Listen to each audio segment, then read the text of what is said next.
franceinter.fr. À Marseille, la journée était consacrée aujourd'hui à la pollution des villes portuaires de Méditerranée.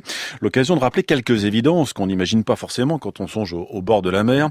Par exemple, qu'un ferry qui manœuvre dans un port, ça pollue autant que 30 000 voitures diesel. Les riverains demandent d'urgence des mesures de protection sanitaire, Olivier Martoc, mais les milieux politiques et économiques freinent des quatre fers. Pas de langue de bois dans ce colloque, avec les associations comme l'Air et moi, présidées par Victor Hugo Espinosa, scientifiques, économistes et politiques, ont immédiatement été plongés dans la réalité quotidienne des riverains. Nous respirons 15 000 litres d'air chaque jour. Quand on vit à côté d'un port, évidemment, on va respirer toute cette pollution. Oui, on doit être capable d'interdire des bateaux qui sont des bateaux dans lesquels il y a l'économie de la mort. Le ton a été donné. Le député LREM des quartiers nord, Saïd Hamada, soutient la cause des habitants. Aujourd'hui, on sait que cette pollution-là des navires, elle tue, pour être clair. C'est-à-dire que les personnes, à terme, vont mourir à cause de cette pollution.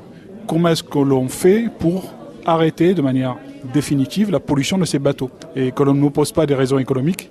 Parce que moi, je n'échangerai pas une vie humaine contre 1 ou 2 millions d'euros qui seraient rapportés à 2 ou 3 entreprises du secteur. Si Marseille reste la ville la plus polluée de France par les particules fines, les bateaux n'y seraient que pour 20%, à égalité avec l'industrie lourde de Fos.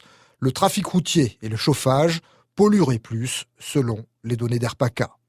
Marseille, Olivier Martoc, France Inter.